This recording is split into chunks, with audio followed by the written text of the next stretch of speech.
আসসালামু আলাইকুম, সবাইকে ওয়েলকাম জানাচ্ছি আমার চ্যানেলের নতুন আরেকটি রেসিপি দেখার জন্য।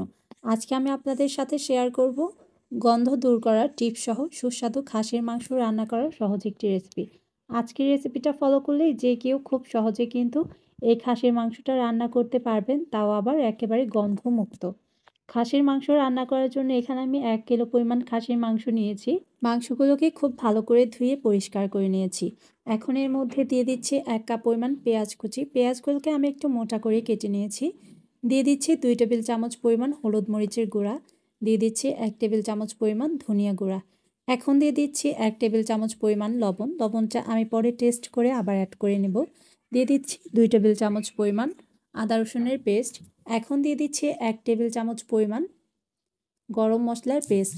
সব ধরনের মশলা একত্র করে আমি এখানে পেস্ট করে নিয়েছিলাম। এখন দিয়ে দিচ্ছি 2 টেবিল চামচ পরিমাণ লেমন জুস বা লেবুর রস। এই লেবুর রসটা দেওয়ার ফলে কিন্তু আপনাদের খাসির মাংস থেকে কোনো ধরনের গন্ধ আসবে না।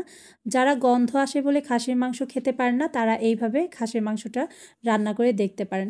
এখন দিয়ে দিলাম 3 টেবিল চামচ পরিমাণ রান্নার সয়াবিন তেল। এখন এই সবগুলো উপকরণ ভালো করে আমি হাতের সাহায্যে ম্যারিনেট করে নেব। সবগুলো উপকরণ একটু ভালো করে মেখে নিচ্ছি, যাতে করে মাংসের সাথে মশলাগুলো খুব ভালোভাবে মিশে যায়। ভালো করে ম্যারিনেট করা হয়ে গেলে আমি একটা ঢাকনা দিয়ে ঢেকে 30 মিনিটের জন্য রেস্টে রেখে দেব। 30 মিনিটের জন্য রেস্টে রেখে দিয়েছি। এখন চলে যাচ্ছি চুলাতে একটা হাঁড়ি বসিয়ে এখানে 3 টেবিল চামচ পরিমাণ রান্নার সয়াবিন তেল দিয়ে দিলাম। এখন দিয়ে দিচ্ছি গরম মশলা। এখানে গোটা এলাচ, তেজপাতা আর 2 টুকরো দারুচিনি দিয়ে দিয়েছি।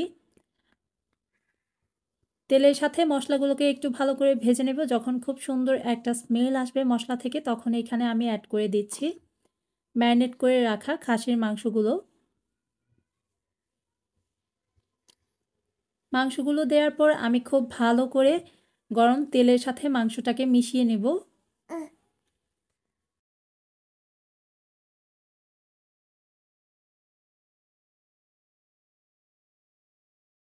মাংসগুলোকে খুব ভালো করে তেলের সাথে মিশিয়ে নিয়েছি। এখন একটা ঢাকনা দিয়ে ঢেকে চুলাটাকে হাই হিটে রেখে 10 মিনিট অপেক্ষা করব।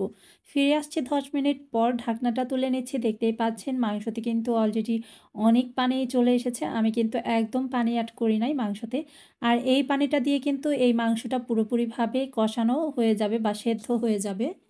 আবারও আমি মাংসটাকে ভালো করে নেড়েচেড়ে দিচ্ছি। ভালো করে নেড়েচেড়ে দিয়ে তারপর আবারও আমি ঢাকনা দিয়ে ঢেকে দিচ্ছি। এখন চুলার আঁচটাকে আমি একেবারে মিডিয়াম টু লোতে রেখে দেব। মিডিয়াম টু লোতে রেখে আমি আধ ঘন্টা রান্না করব।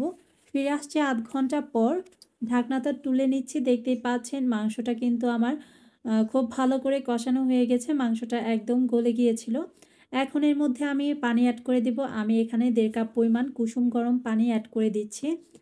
অবশ্যই চেষ্টা করবেন মাংস রান্নার ক্ষেত্রে কুসুম গরম পানিটা অ্যাড করতে, এতে করে মাংসের টেস্টটা বজায় থাকে। আবারও ঢাকনা দিয়ে ঢেকে দিচ্ছি আর ফিরে আসছি মাংসতে বলক আসার পর। বলক চলে এসেছে। এখন আমি এর মধ্যে 4-5টা আস্ত কাঁচামরিচ দিচ্ছি। এই কাঁচামরিচ থেকে কোনো ঝাল বের হবে না, শুধু কাঁচামরিচের খুব সুন্দর একটা ফ্লেভার আসবে। আবারও ঢাকনা দিয়ে ঢেকে কিছুক্ষণ রান্না করে নিচ্ছি। ব্যাস, আমার খাসির মাংসটা রান্না কমপ্লিট হয়ে গিয়েছে। এখন আমি মাংসটাকে চুলা থেকে নামিয়ে আপনাদেরকে পরিবেশন করে দেখাচ্ছি। আশা করছি আমার আজকের এই গন্ধ দূর করার টিপ সহ খাসির মাংসের সুস্বাদু রেসিপিটা আপনাদের কাছে ভালো লেগেছে। ভালো লাগলে অবশ্যই লাইক, কমেন্ট, শেয়ার করে আমার চ্যানেলের পাশে থাকবেন। যারা ফেসবুক পেজ থেকে দেখছেন, তারা আমার পেজটা ফলো দিয়ে রাখতে ভুলবেন না এই ধরনের নিত্য নতুন রেসিপি পাওয়ার জন্য। সবাই ভালো থাকবেন। আজকে এখানেই বিদায় নিচ্ছি। আল্লাহ হাফিজ।